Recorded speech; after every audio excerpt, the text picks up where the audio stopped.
Assalamu alaikum wa rahmatullahi wa barakatuhu. Abenzikiriza endala mbabuuzizaako nnyo mikwano. Kaswe nti muli bulungi alhamdulillah. Abatuvudde ku maaso baganda baffe, bannyinaffe, bazadde baffe, ne tusaba Allah abasasire ebyabasobako, abawe ekiwummulo eky'emirembe, ate era agumye n'ab'eŋŋanda. Olunaku olwaleero omukono gwange nziza okutuusaako obubaka obulungi naddala gw'omwana ali mu kiyumba. Waliwo amasimu agatandise okuba nga gatukubirwa. Naye nga kyemanyi nti gavumenti ye Saudi Arabia yataddewo ery'etteeka okugenda nga bakubira buli mukozi mu nnyumba, kubajjukira batulina mu sisiteemu buli kimu ekitukwatako bakiyina. Kati bakubira boosi we engeri gye baba tebamanyi nnamba zaffe zeeno, then boss oyo nabanga awaayo ennamba yo. Bakubuuza embeera gy'olimu, embeera gy'oyisibwamu mu kiyumba. Mukama wo abeera takugambye nti no bagenda kukubira, omuntu nakukubira nga akubuuza embeera gy'oyitamu. Mukwano gwange totya, munnyonnyole buli kimu. Kuba nze olunaku lw'eggulo bakama bange bangambye waliwo omuntu agenda okukubira essimu, era wedda buli kadde bambuuza bakubidde paka we bankubidde era ne mbabuulira.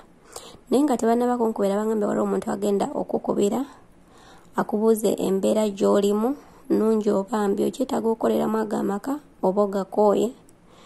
Kati yo omulenzi yazze n'ambuuza kuba omukyala tamanyi bulungi Luzungu.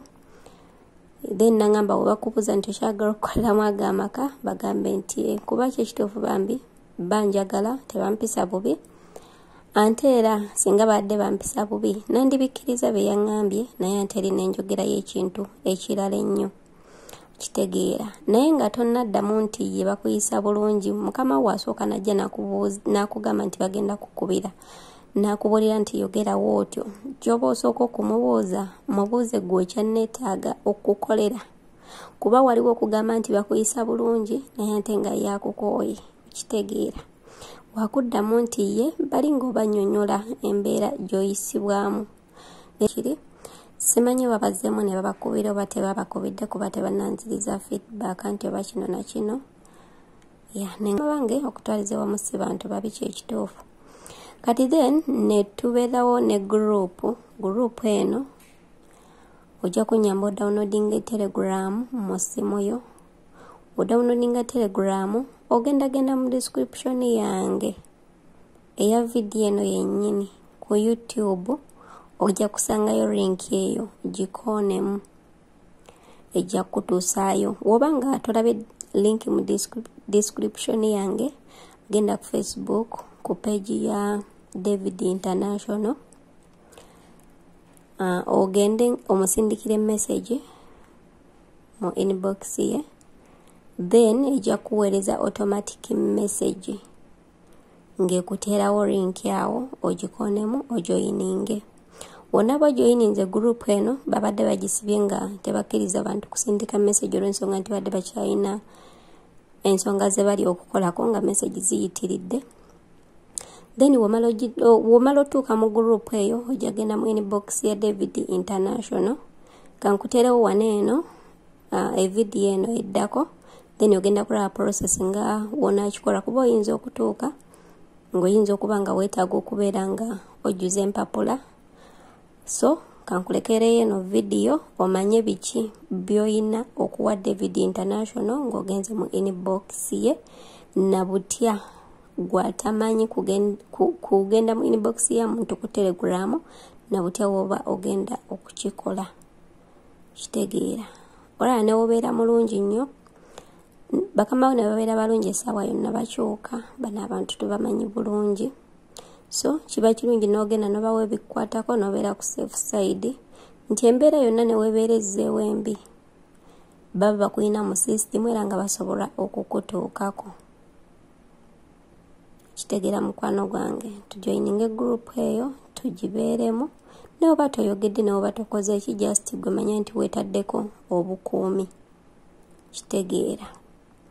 Kebera link mu description yange.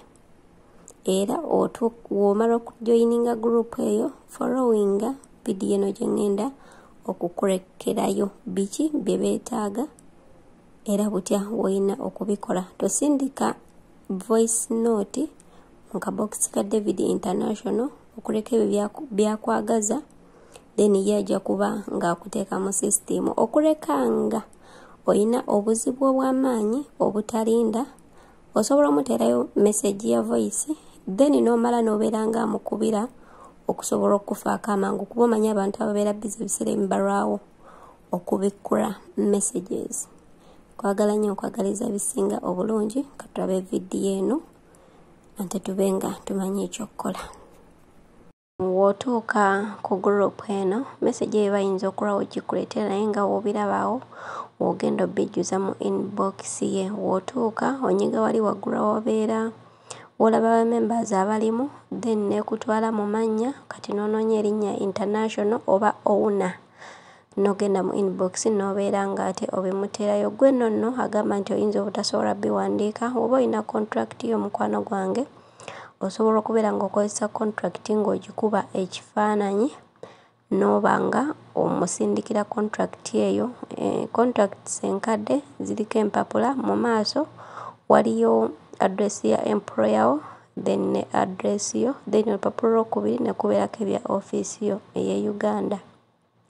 Kati abapya abakajja ebiseera bino contract yammwe ennungi olw'ensonga nti biri side emu ku lupapula olusooka byonna lumu kiba kikwanguyira. So mikwano gyange tujoyininge group eno oweeyo ebintu ebyo in case ng'ofunye obuzibu obeera osobola okuyambibwa ne wooba towaddeeyo gundi location kasita oba ng'okubye contract yo ekifaananyi n'okimuweereza location ya boss wo ebeerako gw'ataakyusa nnyumba. Gwayakyusa ennyumba ojja kuba tosobola kuba contract eyo ekifaananyi okuleka address ya office yo eye Saudi oba ye munsi mw'oli then address yo eye Uganda.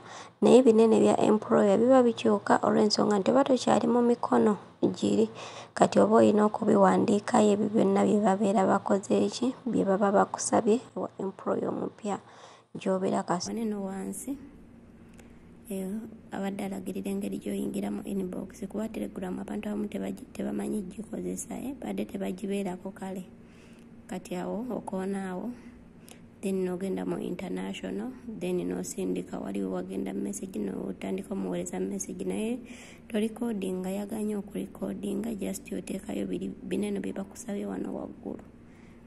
Big Rich Junior School somererizo okunazaako omuzadde nnako lisangibwa mu ttawuni y'Ensanje litwala abayizi okuva ku nnasale okutuuka ku kibiina eky'omusanvu. Abawala n'abalenzi abava waka n'abasula ku ssomero mu byenjigiriza tuli wala mu secular ne theology. Kati abayizi baakubangula mu poetry, bakery, tailoring, decoration nga n'ebyemizannyo tubissaako nnyo essira okutumbula ebitono by'abato litudde mu kifo ekigazi ddala era ekitegekeddwa obulungi. Entambula, ebisaawe, swimming pool na buli kalonda yenna abaana gwe beetaaga ali ku ssomero. Omuzadde leeta omwana kubanga abasomesa beebo abagwanidde okubangula omwana w'eggwanga. Okuwandiisa abayizi kugenda mu maaso ku ssomero. Omwana bw'asasula school fees ebisigadde byonna byerabire tewaliwo kyogenda kuddamu kuleeta byonna obisanga ku ssomero.